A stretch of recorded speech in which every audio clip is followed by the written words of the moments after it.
தமிழ் வணக்கம். போர்க்களத்தில் புதிய திருப்பம் ஏற்பட்டிருக்கின்றது. ஹவுதி ஆயுததாரிகள் பெருமளப்பில் களம் இறங்குகின்றார்கள். ஹோர்முஸ் நீரிணை தடுக்கப்பட்டு இருப்பது போல இப்பொழுது செங்கடல் ஏடன் குடா பகுதியை தடுப்பதற்கான முயற்சியில் இறங்கப் போகின்றார்கள்.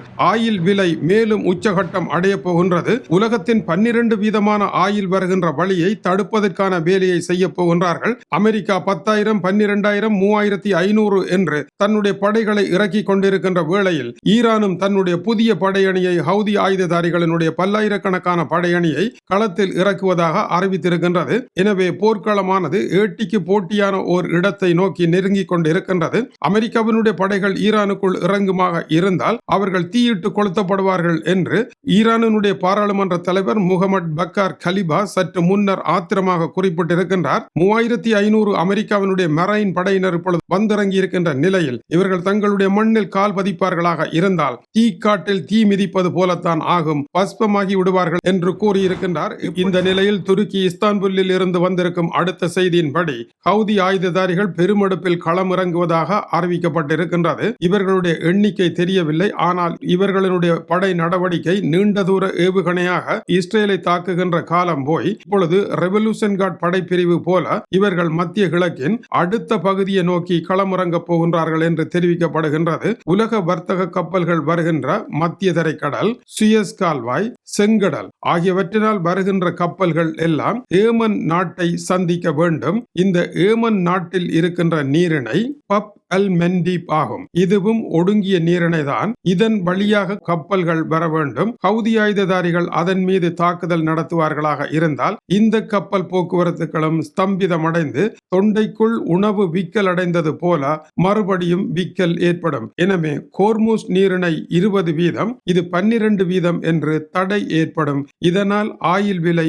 மிக மிக அதிகமாக உயர்வடைய உலக நாடுகள் களமிறங்க வேண்டிய ஒரு நெருக்கடியான நிலையை உருவாக்குவதில் ஈரான் வெற்றி பெறக்கூடிய வாய்ப்புகள் உண்டு. ஈரான் ஒரு வழியை அடைக்க ஹவுதி ஆயுததாரிகள் மற்ற வழியை அடைக்கப் போகின்றார்கள் என்பது இதனுடைய கருத்தாகும். 3 பெரும் கடல் பகுதிகளினால் வருகின்ற ஆயில் நிற்கப் போகின்றது. சவுதி அரேபியாவில் இருந்து இப்பொழுது தரை வழி குழாய் மூலமாக ஜான்பு என்கின்ற செங்கடல் பகுதி துறைமுகத்திற்கு சவுதி அரேபியாவை முற்றாக ஊடறுத்து ஆயில் வருகின்றது. சுமார் 7 மில்லியன் பீப்பாய்கள் தினசரி அங்கிருந்து அனுப்பப்படுகின்றன. ஆனால் இந்த இடமும் நின்று போகக்கூடிய சூழ்நிலை ஹவுதியினுடைய கள இறங்கலினால் காணப்படுகின்றது. இது குறித்து அமெரிக்கன் என்டர்பிரைஸ் இன்ஸ்டிடியூட்டில் இருந்து மிச்சேல் ரூபின் கருத்துரைக்கின்ற பொழுது இதை எப்படி தடுக்கலாம்? இதை போர் மூலம் தடுக்க முடியாது, போரை நிறுத்துவதன் மூலம் தான் தடுக்க முடியும். ஆனால் அமெரிக்க அதிபர் போரை ஆரம்பிப்பதன் மூலம் தடுக்க முடியும் என்று கருதுகின்றார். இரண்டும் ஒன்றுக்கொன்று முரண்பாடான விடயங்கள் என்று அவர் குறிப்பிடுகின்றார். அமெரிக்காவினுடைய போர் ஈரானுடைய இஸ்லாமிய குடியரசு கடும்போக்கு ஆட்சியாளர்களுக்கு எதிரானது என்று கூறப்பட்டது. அப்படி இருக்குமாக இருந்தால் அது தெஹ்ரானை நோக்கிய ஒரு போராகவே இருந்திருக்கும். உலகம் அது பற்றி அலட்டி கொண்டிருக்க முடியாது. ஆனால் இந்த போர் அந்த இடத்தை தாண்டி, அணுகுண்டை தாண்டி இப்பொழுது எரிபொருள் போராக மாறிவிட்டது. எரிபொருள் போர் என்பது நெருப்பு எல்லா இடமும் எரியக்கூடியதாக இருக்கின்றது. ஆயிலுள்ள இடங்கள் எல்லாம் தீப்பற்றி எரிய போகின்றது. எனவே போர்க்களமானது ஒரு காட்டு தீ போல மாறிவிட்டது. காட்டு தீயை எந்த பக்கத்தால் அணைத்தாலும் அது இன்னொரு பக்கத்தால் பரவி செல்லத்தான் செல்லும். எனவே இந்த இடத்தில் இந்த போரை காட்டு தீயாக்கிய தவறை இழைத்து விட்டார்கள். ஈரான் 4 திக்குகளினாலும் இதை பரவலாக்கம் அடைய செய்ய போகின்றது. நாங்கள் கண்ணால் காணுகின்ற காட்சி போரினால் ஏற்பட்டிருக்கின்ற இடிபாடுகளும் அகதிகள் ஓடுகின்ற நிலையும் கடந்த கால போர்க்கள காட்சியாகும். காசா போர்க்களத்தில் கண்ட காட்சியாகும். ஆனால் இது அப்படியான ஒரு காட்சி அல்ல. அமெரிக்கா தாக்குதலை நடத்த அமெரிக்காவினுடைய ஆசை ஆயில் தான் என்று அமெரிக்க அதிபர் டொனால்ட் ட்ரம்ப் பைனான்சியல் டைம்ஸுக்கு கூறிவிட்டார். எனவே ஆயில் இருக்கின்ற இடங்களை எல்லாம் அவர்கள் தீ மூட்டி கொளுத்த தொடங்குவார்களாக இருந்தால் அமெரிக்காவினுடைய ஆசை கனவு வளங்கள் எல்லாம் எரிந்து கரியாக காற்றில் கரைந்து போய்விடும். இதனால் தான் இந்த போர் மிக ஆபத்தான ஒரு தீக்கை நோக்கியும் ஆபத்தான ஒரு வியூகம் நோக்கியும் மாறி இருக்கின்றது. இதுவரை காலமும் எந்த போரும் இப்படியான ஒரு கோணத்தில் நடைபெறவில்லை. முன்னைய போர்கள் 2 எதிரிகளுக்கு இடையே நடைபெற்றன. களம் குறித்து நடைபெற்றது. இந்த போருக்கு களம் என்பதே கிடையாது. எரிபொருள் நிரப்பு நிலையங்கள் எல்லாமே போர்க்களமாக மாறும். அது இல்லாவிட்டால் உலகம் இயங்க முடியாது. உலகத்தின் உயிர் நாடியில் கை வைத்த இந்த போரை நிறுத்துவதுதான் பிரச்சனை தீர்வுக்கு ஒரே வழி என்று அவர் குறிப்பிடுகின்றார். ஆனால் நிறுத்த முடியாது என்பதுதான் தற்போதைய நிலை என்கின்றது அமெரிக்கா. ஆனால் ஹவுதி ஆயுததாரிகள் என்ன செய்ய போகின்றார்கள்? அவர்கள் 2023 நவம்பர் முதல் 2025 வரை 200 ஆயில் டேங்கர்கள் மீது தாக்குதல் நடத்தி இருக்கின்றார்கள். இதில் 30 ஆயில் டேங்கர்கள் பெரும் சேதம் அடைந்திருக்கின்றன. 2 ஆயில் டேங்கர்களை மூழ்கடித்திருக்கின்றார்கள். ஒரு பெரும் ஆயில் டேங்கரை பிடித்தும் சென்றிருக்கின்றார்கள். எனவே இந்த கடல் பகுதியில் அவர்களுடைய பலம் மிகவும் அதிகமாக இருக்கின்றது. இன்று எப்படி ஈரானிடம் இருந்து ஹோர்முஸ் நீரிணையை கைப்பற்றி பாதுகாப்பாக கப்பல்களை கொண்டு போக முடியாத நிலை இருக்கின்றதோ அதுபோல இந்த இடத்திலும் அதே நிலை உருவாக போகின்றது.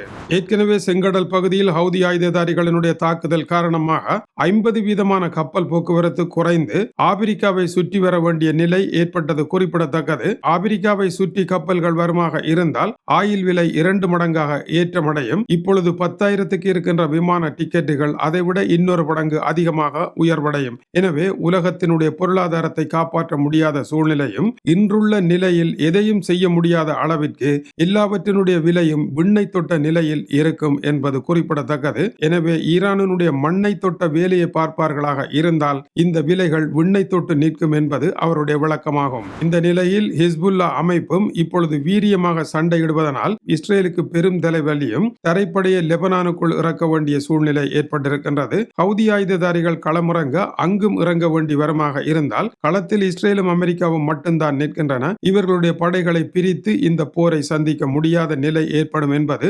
குறிப்பிடத்தக்கது. ஹவுதி ஆயுததாரிகளுக்கு ஆயுதங்களை வழங்கி அவர்களை நெறிப்படுத்தி கொண்டிருப்பவர்கள் ஈரானியர்களே. இவர்கள் சியா முஸ்லிம் மத பிரிவை சேர்ந்தவர்கள் என்பதனால் இவர்கள் ஈரானுடைய அதி கூடுதலான விசுவாசிகளாகவும் இருக்கின்றார்கள். விவகாரம் இப்பொழுது ஹோர்முஸ் நீரிணையில் இருந்து செங்கடல் நோக்கி நகர்ந்து கொண்டிருக்கின்றது. செங்கடல் நோக்கி நகருமாக இருந்தால் அதற்கு பின்னர் இன்னொரு ஆபத்து இருக்கின்றது. சூடானினுடைய பிரச்சனை இப்பொழுது எரிந்து கொண்டிருக்கின்றது. அங்கு ரஷ்யா நிற்கின்றது. சூடானில் இருந்து அப்படியே ஆப்பிரிக்காவினுடைய செஹல் பெல்ட் என்று கூறப்படுகின்ற தொடர்ந்தேர்ச்சியான பெல்ட் ஆப்பிரிக்காவினுடைய மேற்கு கரை வரை செல்லுகின்றது. இந்த தணல் எரியுமாக இருந்தால் ஆப்பிரிக்காவினுடைய வடபகுதி வரை இது பரவக்கூடிய நிலை இருப்பதை மேற்கு நாடுகளினுடைய ஆய்வாளர்கள் இன்னமும் கண்டுபிடிக்கவில்லை. நாளை மறுதினம் அவர்கள் இதை பற்றி பேசுவதற்கான வாய்ப்புகள் உண்டு. இது வேர்ல்ட் நம்பர் 1 டியூப் தமிழனுடைய உலக செய்திகளுக்காக டென்மார்க்கில் இருந்து கீசே துரை. வணக்கம் உறவுகளே.